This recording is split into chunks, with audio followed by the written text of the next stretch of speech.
사도행전을 통해서 교회의 역사를 우리가 볼 수가 있습니다. 교회가 어떻게 시작이 되었는지, 그리고 교회가 어떻게 성장해 가는지, 우리는 사도행전을 통해서 그 교회의 그 역사의 모습을 보여주고 있는 거죠. 우리가 지금까지 살펴본 1장과 2장을 보면 교회가 어떻게 시작됐는지 나오고 있습니다. 그리고 교회가 어떻게 성장해 가는지, 그 시작점에 있어서 그 교회의 역사를 우리에게 보여주고 있습니다. 바로 예수님께서는 아버지께서 약속한 성령을 기다리라고 말씀하셨고, 그러면서 그 성령이 오시면 성령 충만함으로 예수님의 증인이 되라고 말씀을 하셨습니다. 그게 바로 교회의 시작이고요. 바로 성령님을 통해서 교회가 성장해 가는, 부흥해 가는 그런 모습의 시작이기도 합니다.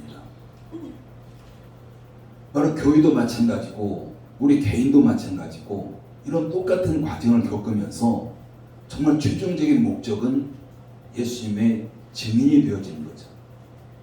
바로 교회도 존재의 목적이 예수님의 증인이고, 우리 한 사람 한 사람도 이 땅에 존재하는 목적이 바로 예수님의 증인으로서 삶을 살아갈 수 있는 것이 바로 예수님이 말씀하시는 목적임을 우리가 알 수가 있습니다.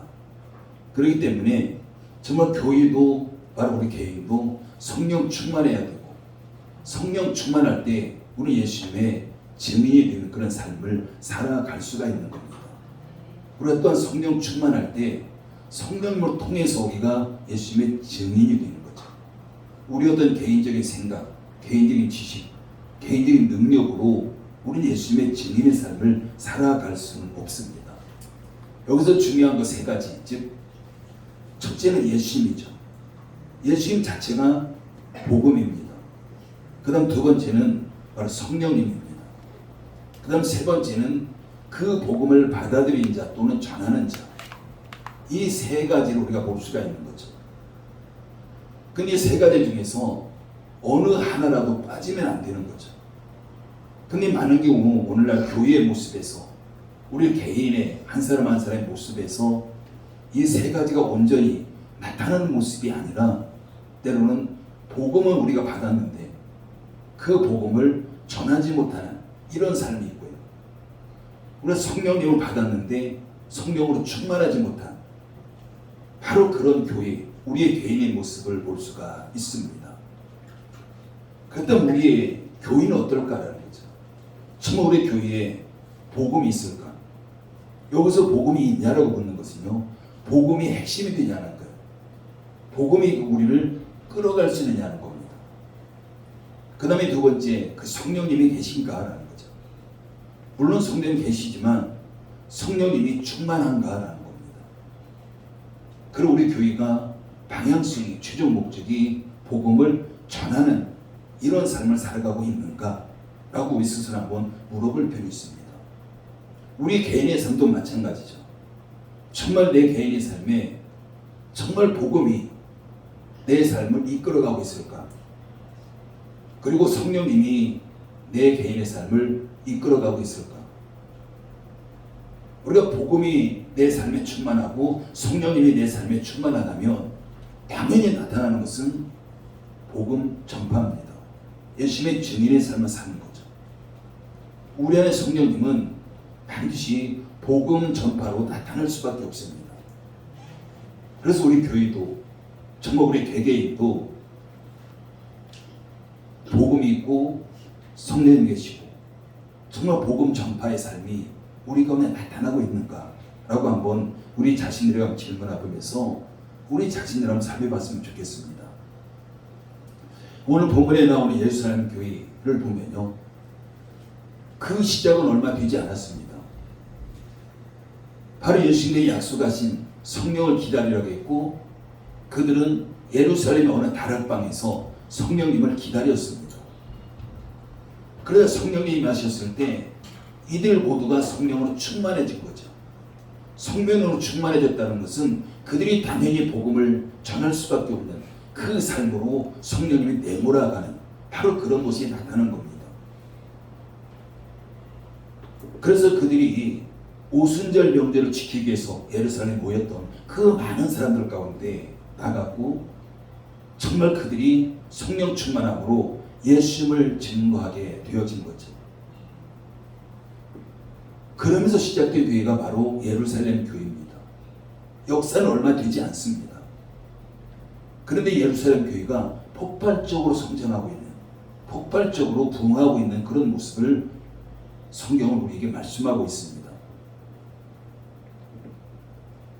그들이 복음을 전할 때, 베드로가 설교했을 때 하루에 3,000명의 사람들이 그 복음을 받아들였고 그러면서 세례를 받는 바로 그런 일들이 일어난 거죠. 이것은 바로 성령님의 강력하신 역사였습니다. 그런데 이 상황에서 그 상황을 가장 경계하는 세력이 있습니다. 가장 싫어하는 세력이 있는 거죠. 그건 대제사장을 비롯한 유대 종교 지도자들입니다. 그들은 하나님 믿지만 예수님을 믿지 않는 자들이에요. 그들이 하나님을 예배하고 있지만 예수님을 인정하지 않는 자들. 그렇기 때문에 정말 그들은 예수님의 일을 하나님과 동등히 여긴다고 해가지고 신성모독해가지고 십자가에 못 박여 죽인 자들입니다. 그럼에도 불구하고 그 예수님을 믿는 자들이 하루에 3,000명, 그도 세례를 받으면서 정말 그 핍박 가운데, 그 어려움 가운데 그걸 고백하면서 하나님에 나온 바로 그런 자들입니다. 그게 바로 예루살렘 교회인 거죠. 그래서 오늘 본문에 보면은 베드로와 요한이 그런 가운데 지금 성전에 기도하러 올라가고 있습니다. 오늘 본문에서는 제9시라고 나오고 있지만 우리의 시간을 보면요 오후 3시입니다.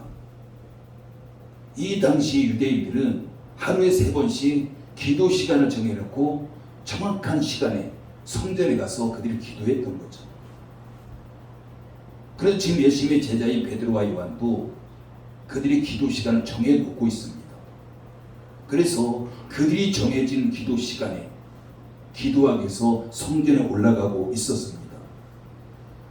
그런데 미문이라는 그런 성전문 앞에 앉아서 구걸하고 있는 그 장애인이 있었습니다. 여기서 미문은요, 그 성전에 11개의 문이 있었는데 그냥 아름답다고 해서 미문이라고 붙여진 바로 그런 이름이었습니다. 그래서 유대인들 같은 경우는 이 문을 때로는 자비의 문이라고 됐고요. 아마 그래서 그 장애인이 구걸하기 위해서 미문, 그것도 자비의 문, 그런 의미에서 아마 그 문 앞에서 구걸하고 있는 아마 그런 모습이었을 겁니다. 그런데 오늘날은 그 문을 황금문이라고도 부릅니다. 근데 베드로와 요한이 다른데 똑같이 지금 그 문으로 올라가고 있는 거예요. 그 가운데 앉아서 구걸하고 있는 그 장애인도 다른 날과 똑같은 그런 모습으로 지금 베드로와 요한에게 그들을 바라면서 구걸하고 있는 바로 그런 상황이었습니다. 근데 베드로와 요한이 그 구걸하는 사람이 어떻게 하고 있습니까? 우리가 4절에서 6절 읽어볼까요? 4절에서 6절 말씀 읽습니다. 시작. 베드로가 요한과 더불어 주목하였되 우리를 보라 하니 그가 그들에게서 무엇을 얻을까요? 알아보거늘 베드로가 이르되 은과 금은 내게 없거니와 내게 있는 이것을 내게 주니 나사렛 예수 그리스도 이름으로 일어나 걸으라 하고. 지금 태어나서 한 번도 걸어보지 못한 자입니다. 그래서 그가 생계를 유지하기 위해서 먹고 살기 위해서 그를 날마다 성전 문 미문 앞에 데려다 주는 자들이 있었습니다. 그래서 그는 그 앞에 데려다 주며 그 앞에서 성전에 출입하는 자들에게 구걸하면서 먹고 사는 바로 그런 안진뱅이였습니다. 근데 그를 바라보면서 베드로와 요한이 그 선포하는 거죠. 일어나 걸으라고 선포합니다. 이렇게 선포만 하는 것이 아니라 7절에 보면은 오른손을 잡아 일으켰다고 합니다. 그러니까 선포하고 오른손을 잡아서 끌어당긴 거죠. 이것을 다시 우리가 종합해보면 이렇습니다. 이 사람 왜 거기 앉아있어? 일어나 걸어야지 하면서 그 손을 잡아 끌어당긴 거예요. 여러분 한번 생각해 보십시오. 베드로와 요한이 왜 그렇게 했을까? 지금까지 늘 봤던 자예요.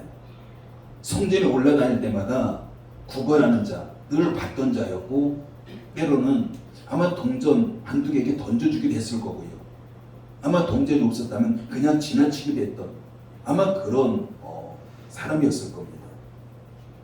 그런데 이날따라 정말 그들은 지나가면서 그들을 주목하여 바라봤다라고 합니다. 그러면서 일어나 걸으라고 했고, 그럼 실제적으로 손을 잡아서 끌어당긴 거예요. 일어나 걸으라고. 여러분 그냥 다른 데처럼 그냥 동전 던져주면 됐고요.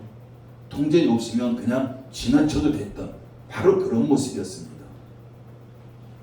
근데 왜 한 번도 걸어오지 못한 자인데 그에게 일어나 걸으라고 했고 그를 잡아서 끌었을까라는 거죠. 우리가 누가 봐도 지금 베드로와 요한의 그 모습은 굉장히 당황스러운 모습이에요. 어쩌면 굉장히 무모한 그런 모습입니다. 잡아 일으켰을 때 일어날까요? 만약에 그가 다치기로 한다면 어떻게 될까요?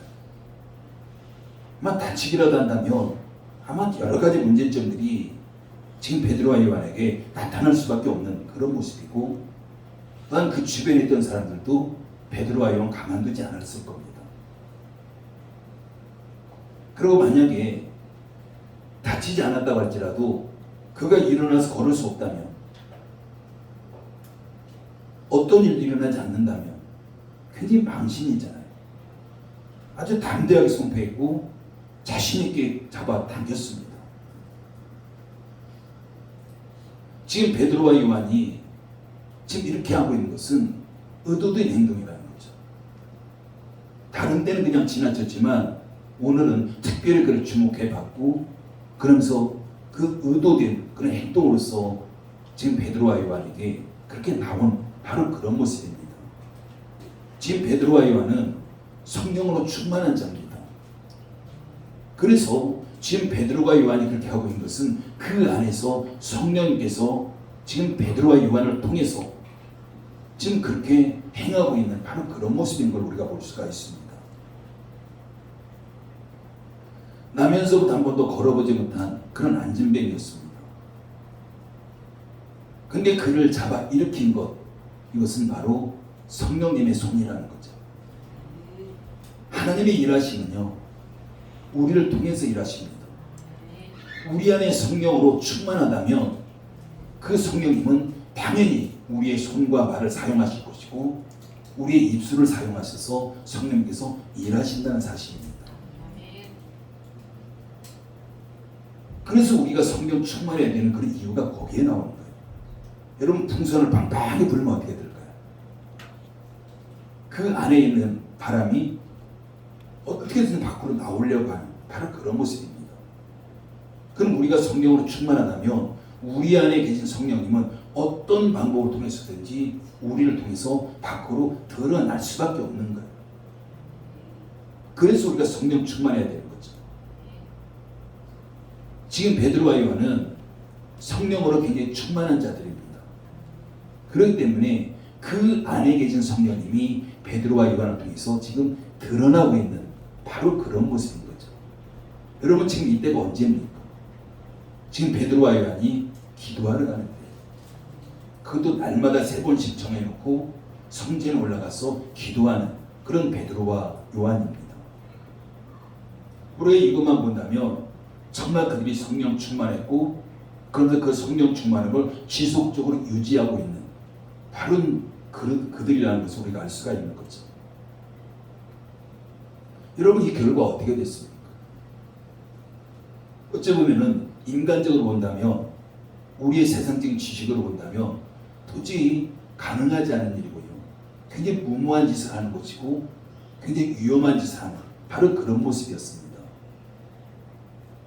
그런데 나면서부터 한 번도 걸어보지 못했던 그 안진뱅이가 베드로가 손을 잡아 이끌었을 때, 끌어당겼을 때 바로 발목에 힘이 생기면서 곧고 뛰었다라고 성경은 말씀하고 있습니다. 걷고 뛰었다는 것, 그게 바로 복음인 거예요. 그게 바로 복음의 증인인 겁니다. 많은 사람들이 당시에 복음을 전했습니다.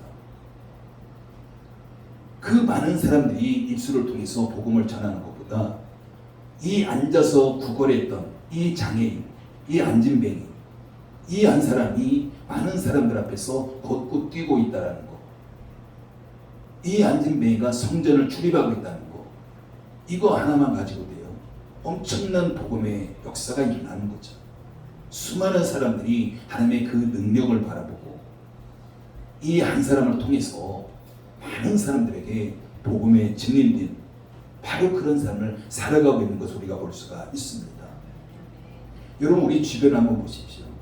우리 주변은 어떨까요? 우리 주변에도 일어나야 될 자들이 너무나도 많습니다. 지금 성전 비문에 앉아서 구걸하고 있는 이 안진뱅이와 같은 그 일어나야 될 자들이 우리 주변에 너무 많다는 거죠.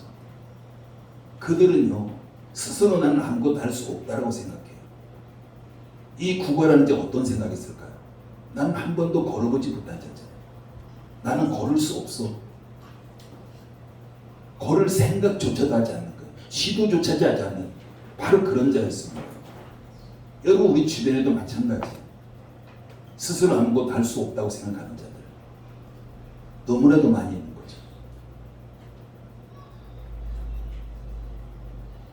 지금 성전 비문에 앉아서 은과 금을 구걸했던 그 안진뱅이, 이 사람은요 자신에게 정작 무엇이 필요한지 알지 못했던 자입니다. 나에게 정말 가장 필요한 것, 나에게 가장 소중한 것, 이게 무엇인지 알지 못하고 그는 은과 금이 자신에게 가장 소중한 것이다, 그렇게 여기고 은과 금을 구하고 있는 바로 그런 자였습니다. 여러분, 오늘 우리 주변에도요 자신들이 가장 필요한 것이 무엇인지, 자신에게 가장 소중한 것이 무엇인지 그걸 알지 못하고 오히려 이 안진뱅이처럼 은과 금을 구하고 있는 이런 사람이 너무나도 많은 거예요.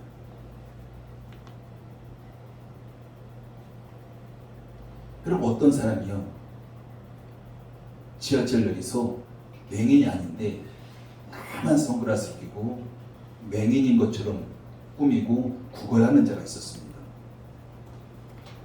근데 그가 집에 갈 때는 화장실에 들어가 가지고 선글라스 벗고 옷도 아주 단정하게 입고 퇴근한답니다. 그래서 어떤 사람이 그걸 알고서 그를 쫓아갔다죠. 아니, 정상적인 사람이냐고, 왜 그렇게 사냐고. 그러자 그 사람이요 뭐라고 하냐면 먹고 살 길이 없어서 그렇게 했다고 합니다. 바로 이 사람이요, 이런 사람이 너무 많은 거예요. 성전 비문에 앉아있는 그 안진뱅이가 똑같은 거예요. 먹고 살 길이 없어서 은과 금을 구하고 있는, 그래서 그렇게 생각하는 사람은요 은과 금이 그게 가장 소중한 겁니다. 그 이상 소중한 것이 없는 거죠.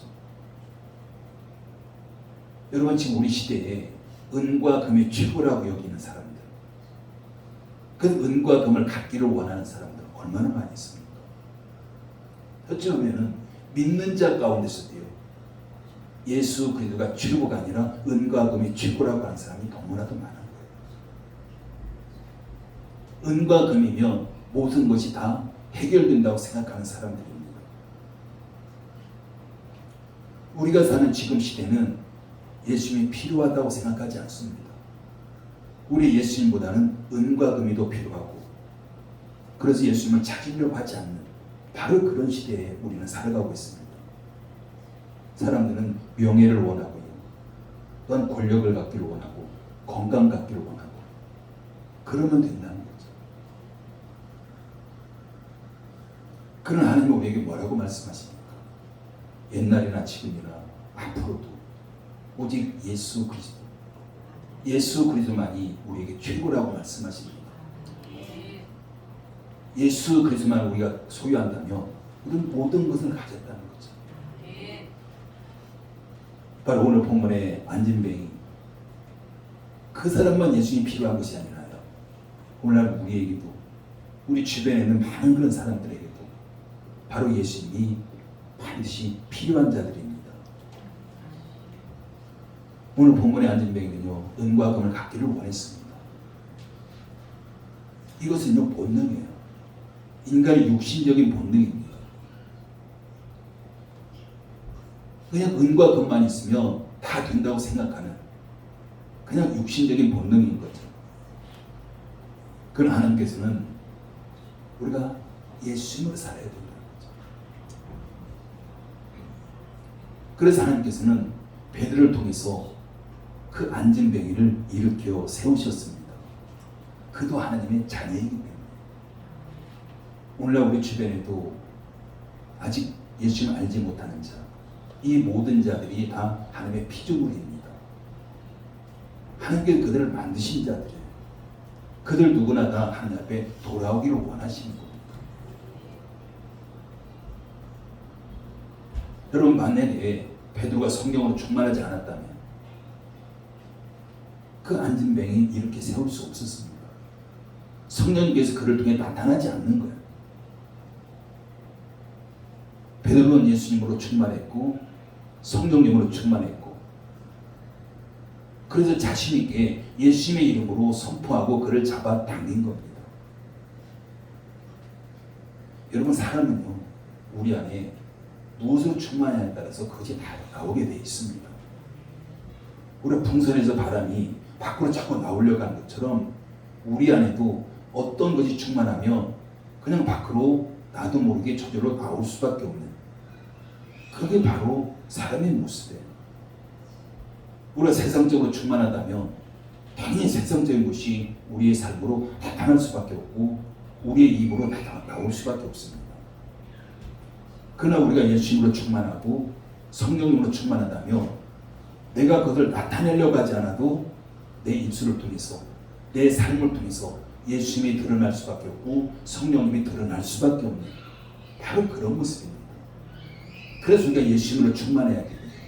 성령님으로 충만해야 될 줄 믿습니다. 정말 우리 시대에 일어나야 돼요. 이렇게 세워야 됩니다. 일어나려고 하지 않는 것이 아니라 어떻게 보면은 일어날 수 없다고 생각합니다. 나는 스스로 아무것도 할 수 없다. 나는 일어날 수 없다. 그럼 미문에 앉은 안진뱅이 당연히 이제 나면서부터 한 번도 걸어보지 못했던 자입니다. 그런데 그가 나 일어날 수 있어 이런 생각했을까요? 한 번도 안 했을 겁니다. 태어나면서부터 걸어본 적이 없는 바로 그런 사람이었기 때문에.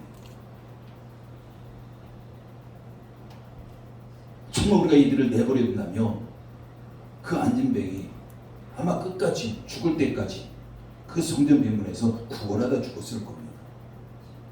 오늘 우리 시대에도 성전 비문에서 구걸하고 있는 안진뱅이 같은 사람들 우리가 내버려 둔다면 그들도 마찬가지죠. 죽을 때까지 나는 아무것도 할 수 없어. 난 은과 금만 있으면 다 돼. 아마 그런 삶을 살다가 마지막에 지옥으로 갈 수밖에 없는 바로 그런 자들입니다. 정말 우리가 이들을 내버려 둔다면 스스로 멸망에 이르러서 돌이킬 수 없는 거죠. 그래서 지금 우리에게는 지금 베드로 같은 전도자들이 필요한 겁니다.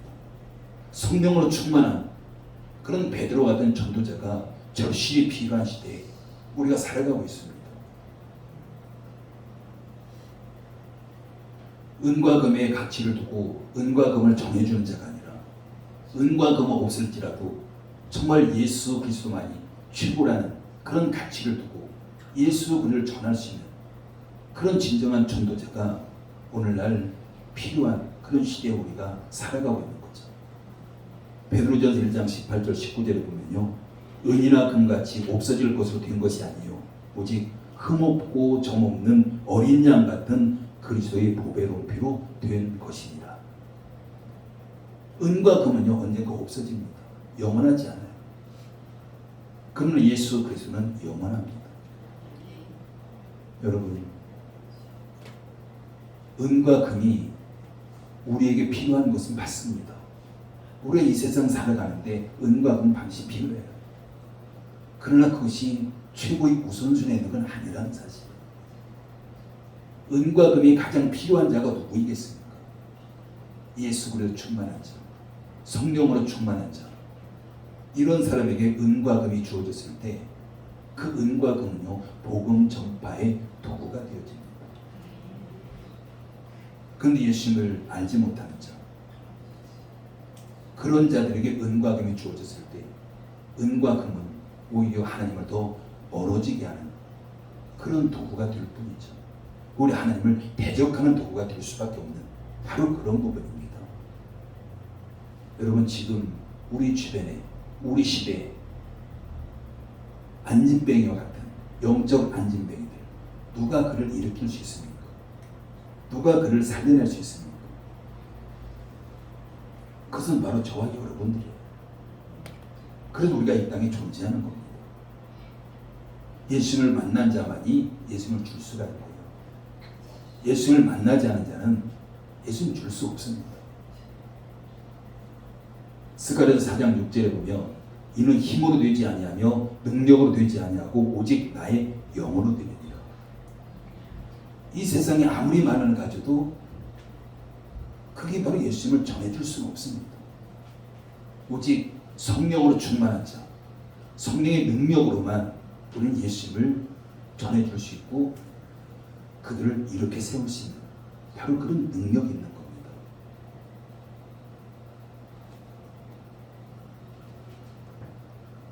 여러분, 미문이라는 문은요, 굉장히 화려한 문입니다. 문 자체가 아름답다고 해서 미문이라고 정해졌고요. 오늘날 얼마나 화려하면 황금문이라고 정해졌겠습니까? 근데 그 화려함 앞에서 그 구걸하고 있는 그 안진뱅이를 보십시오. 여러분, 오늘날 우리 시대 얼마나 화려합니까? 사실 부족한 것이 없는 시대에 우리는 살아가고 있습니다. 그런 시대 가운데 여전히 정말 자신이 무엇이 필요한지 몰라서 이 세상의 은과 금을 구하고 있는 그 안진뱅이 같은 사람들이 너무나도 많은 거죠. 스스로 아무것도 할 수 없다고 생각합니다. 그럼 당연히 시도조차 하지 않는 바로 그런 모습일 수밖에 없습니다. 근데 베드로와 요한은요, 우리를 보라고 합니다. 나를 주목해 보라는 거죠. 나를 보라는 겁니다. 여러분, 이게 우리들의 모습이어야 돼요. 세상 가운데 나를 보라고 할 수 있어야 돼요. 우리가 당당하게 예수 그리스도 그 이름으로 나를 보라고 할 수 있어야 됩니다. 사도행 4장 12절에 보면 다른 이로서는 구원을 받을 수 없나니 전한 사람 중에 구원을 받을 만한 다른 이름을 우리에게 주신 일이 없습니다. 오직 예수 그리스도만이 구원받을 수 있는 유일한 길이라는 거죠. 우리는 예수를 줘야 되는 자들이에요. 정말 예수 그리스도만이 이 시대의 희망이고 구원이고 능력입니다. 예수 그리스도만이 이 시대를 이렇게 세워줄 수가 있습니다. 예수 그리스도만이 가정을 회복할 수 있고 우리의 민족을 살릴 수가 있습니다.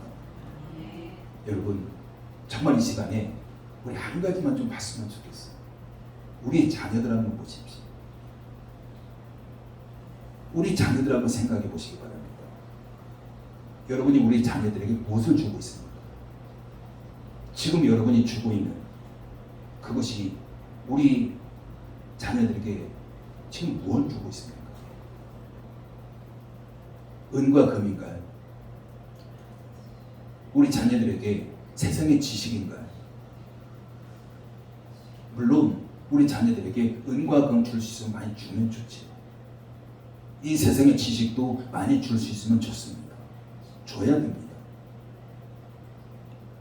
그런데 가장 중요한 것이 있습니다. 그게 바로 예수 그리스도입니다. 내 안에 있는 예수 그리스도. 내가 소유하고 있는 예수 그리스도. 정말 그걸 예수 그리스도를 우리의 자녀들에게 줘야 됩니다. 그래서 우리 자녀들이 예수 그리스도를 소유할 때 이 세상의 지식도 그게 능력이 되고요. 이 세상의 은과 금도 그때 우리 자녀들에게 능력이 되는 줄 믿습니다. 그 거꾸로 된다면 어떻게 될까요? 예수 그리스도가 없는데 이 세상의 은과 금을 많이 소유하고 이 세상에 많은 지식을 소유하고 있다면 그 우리의 자녀들이 결론은 어떻게 될까요? 물론 이 세상에 잘 살 수는 있어요. 권력을 가질 수 있습니다.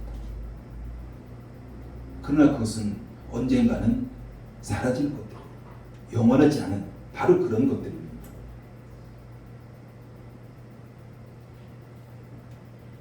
그렇지만 우리의 자녀들 중에 나는 아무것도 할 수 없어, 이런 영적인 안진뱅이들이 있을 수 있습니다. 우리의 겉모습은 화려할 수 있어요.